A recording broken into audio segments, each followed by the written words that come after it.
Hello बच्चों, कैसे हो बच्चों। आज हम कैरेक्टरिस्टिक्स ऑफ पीरियड्स डिस्कस करेंगे। ठीक है, यहाँ पे पीरियड्स हम पीरियोडिक टेबल की बात कर रहे हैं।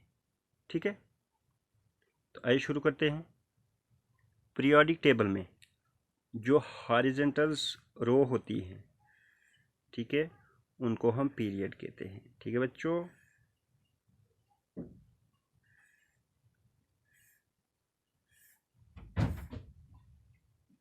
ये हैं हॉरिजॉन्टल रोज। ठीक है, ये 7 होती हैं।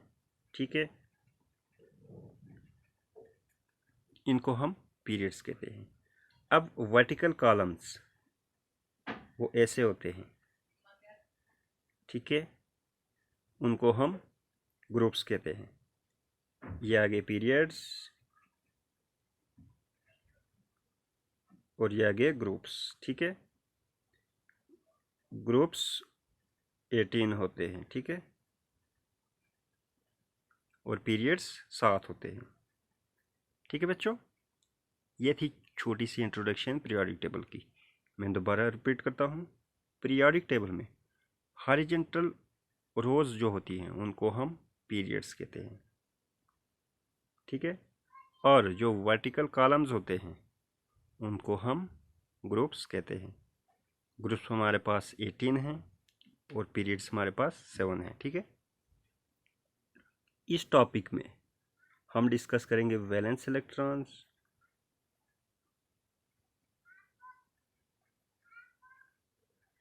वैलेंसी,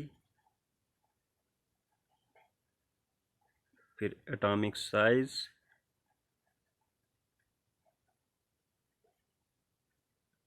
फिर उसके बाद मेटालिक करैक्टर,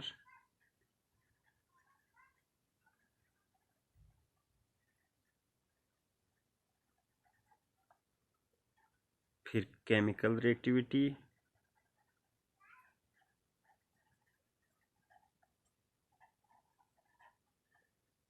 फिर उसके बाद nature of oxides.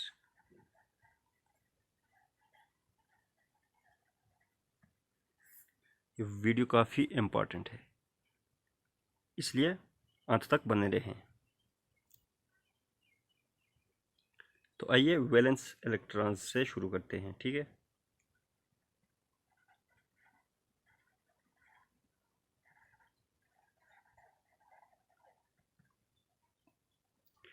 Valence electrons क्या होते हैं इस पे मैं ऑलरेडी वीडियो बना चुका हूँ। ठीक है, आप वहाँ पे देख सकते हो। वैलेंस इलेक्ट्रॉन्स को हम आउटरमोस्ट इलेक्ट्रॉन्स भी कहते हैं।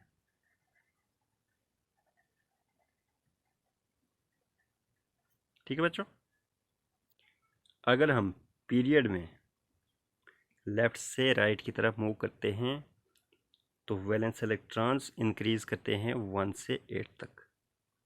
ठीक है, एक्सेप्ट फर्स्ट पीरियड में। ठीक है, क्योंकि फर्स्ट पीरियड में 2 ही एलिमेंट्स हैं। कौन से हैं? हाइड्रोजन और हीलियम। ठीक है, इसमें वैलेंस इलेक्ट्रॉन्स 1 से 2 तक इंक्रीज करते हैं। ठीक है, बाकी जो पीरियड है उसमें वैलेंस इलेक्ट्रॉन्स 1 से 8 तक इंक्रीज करते हैं। ठीक है, आइए एक पीरियड लेते हैं। हम थर्ड पीरियड लेते हैं। ठीक है,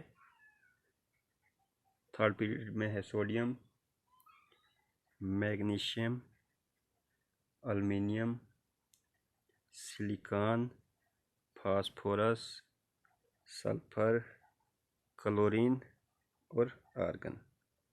ठीक है, इसमें वैलेंस इलेक्ट्रॉन्स कितने हैं? 1, इसमें 2 हैं, इसमें 3 हैं, 4, 5, 6, 7, 8। ठीक है, इसकी अगर इलेक्ट्रॉनिक कॉन्फ़िगरेशन देखते हैं हम, 281, ये आउटरमोस्ट इलेक्ट्रॉन है, इसी को वैलेंस इलेक्ट्रॉन कहते हैं।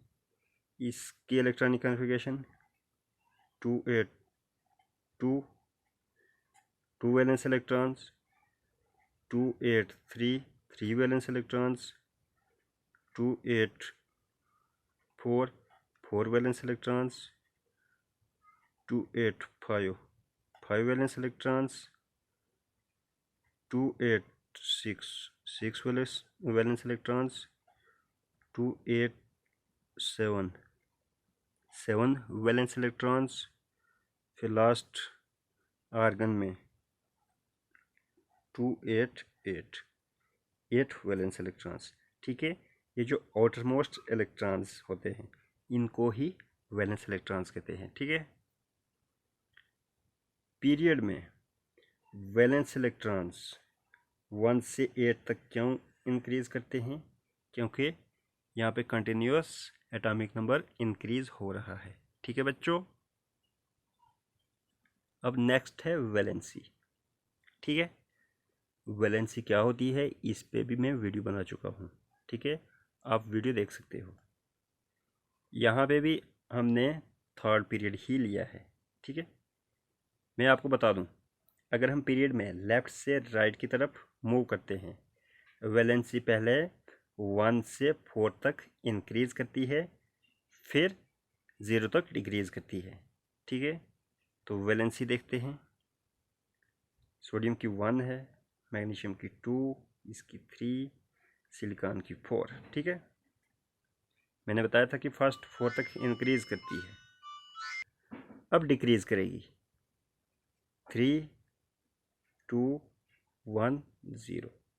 ठीक है, आर्गन की वैलेंसी 0 होती है। ठीक है बच्चों,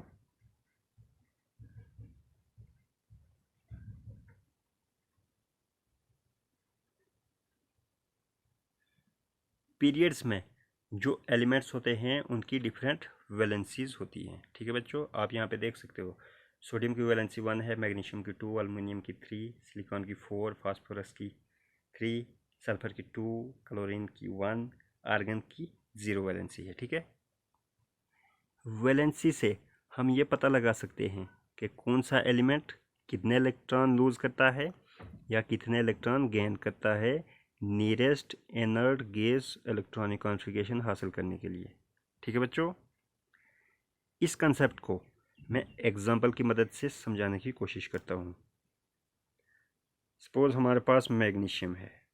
ठीक है, इसका एटॉमिक नंबर आपको पता ही है 12 है। ठीक है, एटॉमिक नंबर 12 है तो इसकी इलेक्ट्रॉनिक कॉन्फ़िगरेशन 282। ठीक है,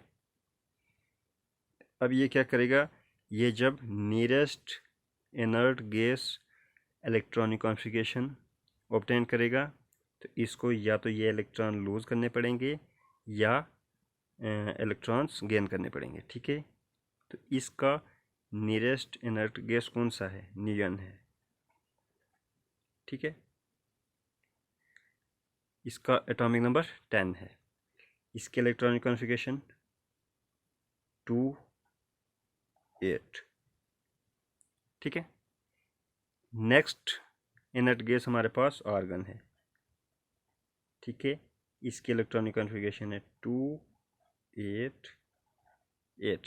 ठीक है बच्चों, अब मैग्नीशियम का जो नज़दीकी नोबल गैस है, मतलब इनर्ट गैस है, वो है नियॉन।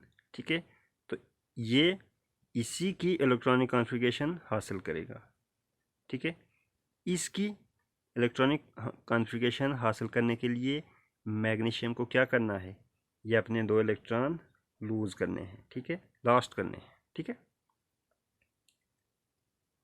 ये अगर इसके इलेक्ट्रॉनिक कॉन्फ़िगरेशन हासिल करेगा, एक तो ये दूर है, दूसरा यहाँ पे इसको 6 इलेक्ट्रॉन चाहिए। ठीक है, 6 इलेक्ट्रॉन गेन करने हैं। 6 इलेक्ट्रॉन गेन करने से इजी है 2 इलेक्ट्रॉन लूज़ करना है। ठीक है बच्चों, उसके बाद मैं सल्फ़र की एग्जांपल लेता हूँ। सल्फ़र, इसके इलेक्ट्रॉनिक कॉन्फ़िगरेशन है 286। ठीक है, अब इसको nearest inert gas electronic configuration हासिल करने के लिए क्या करना है, या तो इलेक्ट्रॉन गेन करने हैं या लूज़ करने हैं। अब इसका नियरेस्ट इनर्ट गैस कौन सा है? आर्गन है। ठीक है, अब ये क्या करेगा, ये 2 इलेक्ट्रॉन गेन करेगा सल्फ़र। ठीक है, ताकि इसकी इलेक्ट्रॉनिक कॉन्फ़िगरेशन ये हो जाए। ठीक है, तो यहाँ पे हम कह सकते हैं कि ये 2 इलेक्ट्रॉन्स गेन करेगा। यहाँ पे क्वेश्चन राइज होता है कि ये 6 इलेक्ट्रॉन लूज भी कर सकता है, बट नियन यहाँ से दूर है। ठीक है, कितने स्टेप इसको बैक आना पड़ेगा? 1 2 3 4 5 6। ठीक है, इसको 6 इलेक्ट्रॉन लूज करना डिफ़िकल्ट है। ठीक है, नियन इससे दूर है, आर्गन इसका नज़दीकी है, इसलिए ये इसकी इलेक्ट्रॉनिक कॉन्फ़िगरेशन हासिल करने के लिए 2 इलेक्ट्रॉन गेन करता है। ठीक है बच्चों, नेक्स्ट पॉइंट है एटॉमिक साइज। एटॉमिक साइज होता क्या है, मैं थोड़ा आइडिया दे देता हूँ आपको। एटम के सेंटर से, ठीक है, आउटरमोस्ट इलेक्ट्रॉन्स तक जो डिस्टेंस होता है उसको कहते हैं एटॉमिक साइज। ठीक है, एटम का जो सेंटर होता है मतलब न्यूक्लियस, वहाँ से आउटरमोस्ट सेल तक ये जो डिस्टेंस है उसको एटॉमिक साइज कहते हैं। ठीक है बच्चों, एटॉमिक साइज को एटम का रेडियस भी कहते हैं। ठीक है, यहाँ पे भी हमने थर्ड पीरियड ही लिया है। ठीक है, अगर हम पीरियोडिक टेबल में लेफ्ट से राइट की तरफ पीरियड में मूव करते हैं तो एटॉमिक साइज डिक्रीज करता है। ठीक है बच्चों, इसका एटॉमिक साइज कितना है? 186, इसका 160, इसका 143, इसका 118, इसका 110, इसका 104, इसका 99 pm। pm means picometre. ठीक है बच्चों, मैं दोबारा रिपीट करता हूँ, जब पीरियड में लेफ़्ट से राइट की तरफ हम मूव करते हैं तो एटॉमिक साइज डिक्रीज़ करता है। ठीक है, सपोज इसका एटॉमिक साइज इतना होगा, इसका इतना होगा, एल्युमिनियम का इतना होगा, सिलिकॉन का थोड़ा इतना होगा, फास्फोरस का इतना होगा, सल्फर का इतना होगा और क्लोरीन का इतना होगा। ठीक है, ये मैं आपको समझाने के लिए कर रहा हूँ। ठीक है, आर्गन का थोड़ा बड़ा होगा। ठीक है, इसका रीज़न यही है क्योंकि जब हम लेफ़्ट से राइट की तरफ बढ़ते हैं इलेक्ट्रॉन्स भी ऐड होते हैं, प्रोटॉन भी ऐड होते हैं। ठीक है, जब इलेक्ट्रॉन्स और प्रोटॉन ऐड होते हैं हमारे पास लार्ज पॉजिटिव चार्ज हो जाता है। ठीक है, जब हम लेफ़्ट से राइट की तरफ पीरियड में मूव करते हैं इलेक्ट्रॉन्स और प्रोटॉन दोनों ही ऐड होते हैं न्यूक्लियस में। ठीक है, हमारे पास लार्ज पॉजिटिव चार्ज हो जाता है। अब ये चार्ज क्या करता है? इलेक्ट्रॉन्स को अपनी तरफ स्ट्रांगली अट्रैक्ट करता है। ठीक है, अपनी तरफ जोर से खींचता है ये चार्ज, इसकी वजह से एटम का साइज डिक्रीज हो जाता है। ठीक है बच्चों, अब बात आती है इस आर्गन की, इसका एटॉमिक साइज क्लोरीन से ज़्यादा क्यों है?